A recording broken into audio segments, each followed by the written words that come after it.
ఆ మాట అయితే నిజమే లచ్చమ్మ. గంగని ఏ క్షణాన్ని గుళ్ళో కలిశానో కానీ తను చూసినప్పటి నుంచి మనసులో ఏదో అలజడి, కడుపు తీపంటారు చూడు, అలాంటి భావనే కలిగేది. తను నాకెలా దగ్గరైందో కూడా తెలీదు. తను దగ్గరైన తర్వాతే నా కూతురు దూరమైందనే బాధని పూర్తిగా మర్చిపోయాను. గంగే మీ కన్న కూతురని తెలిస్తే మీరెంత సంతోషిస్తారో అమ్మా. నీకు విషయం తెలుసా, నేను పెళ్ళైన ఇన్నేళ్లలో ఎప్పుడు కూడా ఆయనకి ఎదురు మాట్లాడలేదు. అలాంటిది గంగ కోసం ఏకంగా ఆయనతో గొడవ కూడా పెట్టుకున్నాను. నాలో ఈ మార్పు నాకే ఆశ్చర్యంగా ఉంది. అందుకనేమో తను ఎలా ఆడుతుందో, సెలెక్ట్ అవుతుందో లేదోనని కంగారుగా ఉంది. మీరేం కంగారు పడకండమ్మా, అది మొండి ఘటం. ఎంత కట్టమైనా సరే గెలిచే తీరుతుంది. నీ నమ్మకమే తన్ను గెలిపించాలి. అవును, గంగ ఆటని నువ్వెప్పుడైనా చూసావా?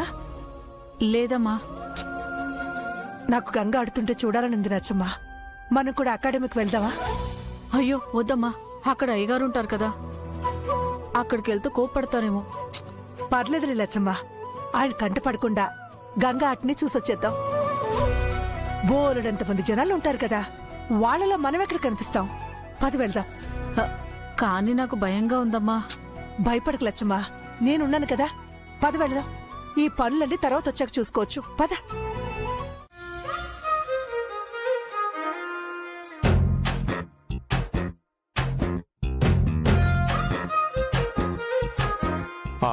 మాట్లాడుకోండి. పెద్దనానేంటి క్లాస్ బంక్ కొట్టిన స్టూడెంట్లు వస్తున్నారు? నాకు తెలిసి అకాడమీకి వెళ్ళడానికి అయి ఉంటుంది. అమ్మకు తెలిసే పంపించదు కాబట్టి సీక్రెట్ గా వెళ్ళడానికి చూస్తున్నాడు అనుకుంటా. ఇవాళ ఎలాగైనా సరే గంగ బాక్సింగ్ మ్యాచ్ చూడాల్సిందే. ఇంట్లో ఎవరికీ తెలియకుండా మెల్లగా జంప్ అయిపోవాలి. ఏమండి, దొరికిపోయానా? ఏంటి ఎక్కడికి పిల్లిలాగా జారుకుంటున్నారు? నేనెక్కడికి వెళ్తాను? బోరు కొడుతుంటే జస్ట్ అలా వాకింగ్ వెళ్తున్నాను అంతే. అబద్ధం చెప్పినా అతికినట్టుండాలండి. ఈ సమ్మర్లో అదీ కాక ఈ టైంలో వాకింగ్ వెళ్తారు ఎవరైనా?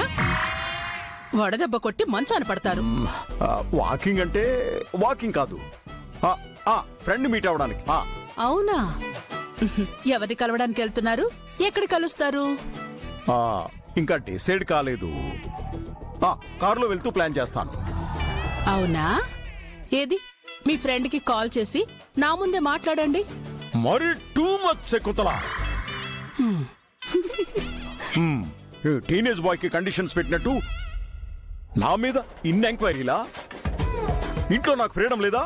నిజం చెప్పండి, మీరు గంగ మ్యాచ్ చూడ్డానికి అకాడమీకి వెళ్తున్నారు కదా? అవును, అక్కడికే వెళ్ళాలనుకుంటున్నాను. సెలక్షన్స్ కదా, కాస్త దగ్గరుండి తన ఆట చూసి ఎంకరేజ్ చేస్తే బాగుంటుందని నిన్ను కూడా తీసుకెళ్లాలనుకుంటున్నాను. మీరు వెళ్ళడం కాకుండా నన్ను కూడా తీసుకెళ్లాలనుకుంటున్నారా? బాగుందండి. మరి అక్కడికెళ్ళి అందరి ముందు మ్యాచ్ లో పాల్గొంటోంది మా కోడలే అని చెప్పుకుంటే మనకెంత గర్వంగా ఉంటుంది. ఇంకా గంగ గెలిచింది అనుకో, అందరూ మనల్ని కంగ్రాట్స్ చేస్తూ మనం ఎంకరేజ్ చేసినందుకు మనల్ని మెచ్చుకున్నారనుకో, ఆహా ఓహో ఎంత బాగుంటుందో. పైగా ఆశీర్వదించిన వాళ్లే దగ్గరుండి ఎంకరేజ్ చేస్తే ఖచ్చితంగా గెలుస్తారు. వెళ్దామా మరి? చాలండి, సెలక్షన్స్ అంటే చాలా టెన్షన్ ఉంటుంది. అసలే మీ ఆరోగ్యం అంతంత మాత్రం. అక్కడికెళ్ళి మీరే టెన్షన్ తీసుకోవాల్సిన అవసరం లేదు. లోపలికి వెళ్ళి బుద్ధిగా రెస్ట్ తీసుకోండి. వెళ్ళండి. వెళ్ళలేకపోతున్నానే. ఐడియా. సర్లే, అకాడమీకి వెళ్ళకూడదు అంతే కదా? శత్రువుకి శత్రువులం అంటే నీకు మిత్రులం. VR friends. మీరేమంటున్నారో నాకు అర్థం కావడం లేదు. నువ్వు నార్త్ నుంచి స్పెషల్ గా ట్రైన్ బాక్సర్ని ఎవరినైతే ఓడించడానికి పిలిపించావో మేము వాళ్ళ ఫ్యామిలీయే. ఓ, రుద్రప్రతాప్ తాలూకానా? నన్ను ఫ్రెండ్ అంటున్నారంటే మీరు ఇంటి దొంగలే అన్నమాట. అలానే అనుకో. నువ్వు ఏర్పాటు చేసిన బాక్సర్ చేతిలో గంగ ఎలా ఓడిపోతుందో చూడ్డానికే వచ్చాం. అవునా? హ, తను ఓడిపోవడమే కాదు, ఏకంగా పైకి పోయినా ఆశ్చర్యపోయిన అవసరం లేదు.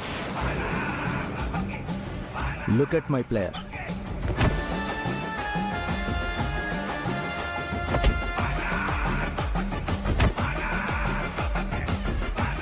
అయితే ఇవాళ బాక్సింగ్ చాలా ఇంట్రెస్టింగ్ గా ఉంటుందన్నమాట.